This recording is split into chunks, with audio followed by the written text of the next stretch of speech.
मैं सबसे पहले गुरु परंपरा में श्री भक्तिवेदांत स्वामी, श्री प्रभुपाद, गुरु महाराज, गुरु माँ जी और सभी भक्तों को दंडवत प्रणाम करता हूँ।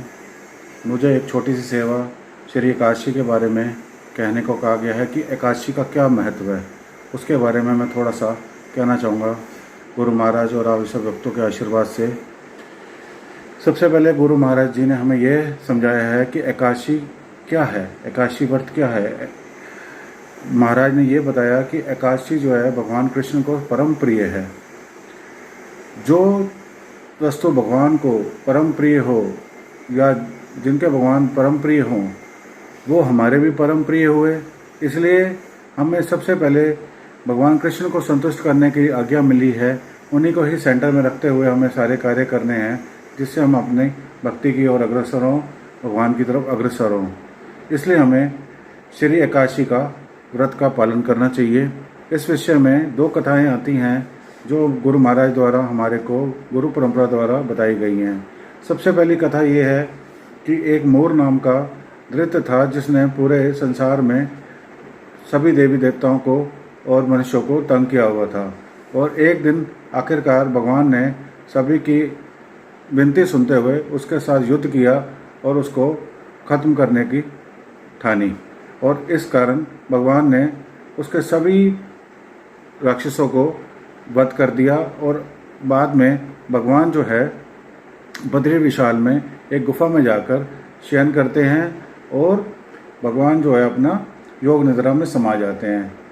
और पीछे पीछे ये सब देखते हुए उनके पीछे पीछे वो मोर राक्षस आता है और भगवान को वध करने की कोशिश करता है, गुफा में जाता है। और जैसे वो भगवान पे हमला करने की कोशिश करता है, भगवान के दिव्य शरीर से श्री एकादशी नामक देवी का प्रकट होता है। उनके प्रकट होते ही देवी देखती है कि ये हमला करने वाला है, तो भगवान को हमला करने वाला ऊपर, तो देवी जो है उस राक्षस का उसी समय वध कर देती है अपनी शक्ति द्वारा। ये सब देखते हुए एकदम भगवान जागते हैं और भगवान देवी को आशीर्वाद देते हैं, वरदान देते हैं कि हे देवी आप मांगो, आपको क्या चाहिए।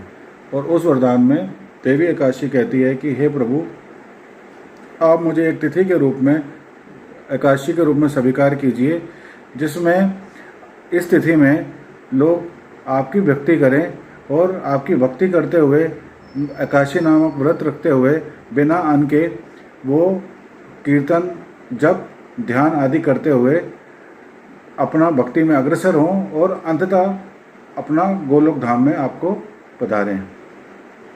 भगवान उसकी इस बात से बहुत खुश होते हैं और एकादशी को वरदान दे देते हैं।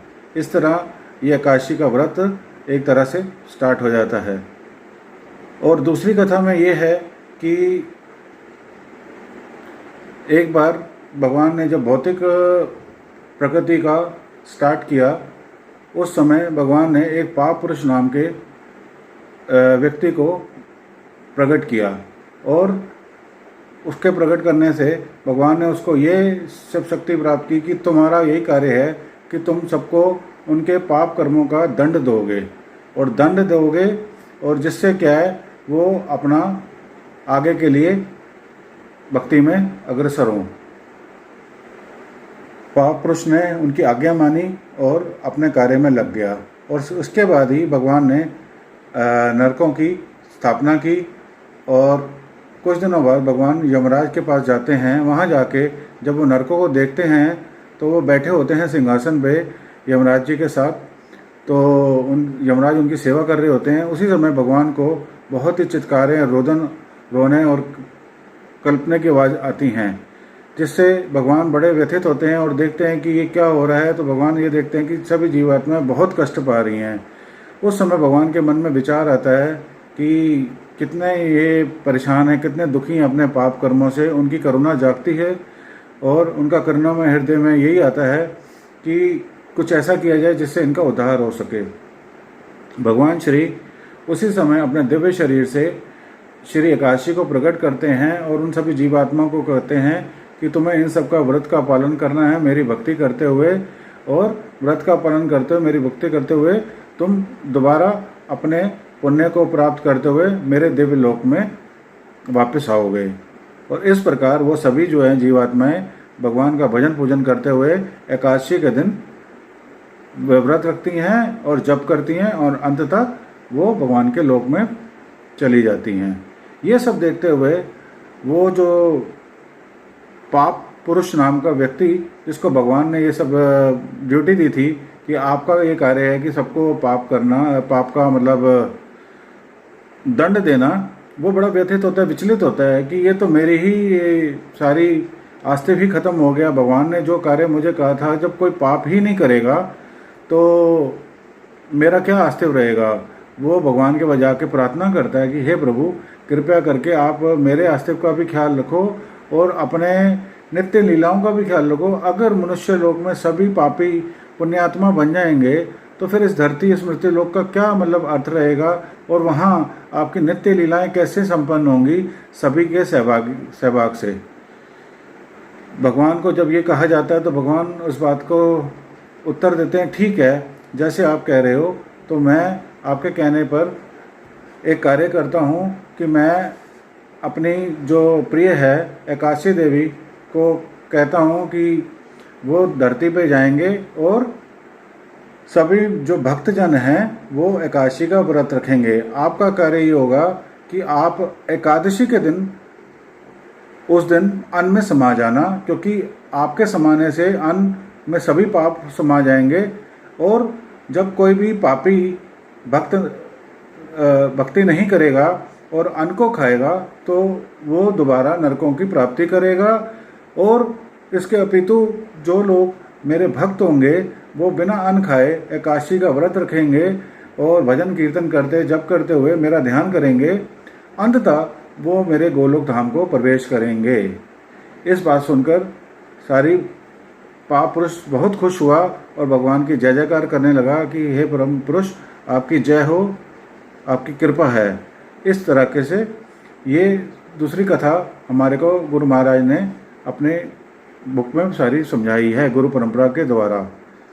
कहने का सारा अर्थ यही है, भगवान ने जो हमारे को जिस हिसाब से बनाया है उसमें आहार, भय, निद्रा, मैथुन, ये हम सब में हर समय हैं कि हमारा हर समय इन चीज़ों पे ध्यान जाता है। और सबसे पहले जो हमारी प्रॉब्लम है कि हमारा ध्यान सबसे पहले आहार से जो है ना ध्यान नहीं हटता। और भगवान ने हमारे को श्री एकादशी व्रत द्वारा ये समझाने की कोशिश की है कि धीरे धीरे आप अपना महीने में 2 बार जब एकादशी व्रत आती है कंट्रोल करना सीखोगे अपने आहार पे, और आहार से आपकी इंद्रियां कंट्रोल होंगी, एक इंद्रिय से बाकी सभी इंद्रियां कंट्रोल होंगी।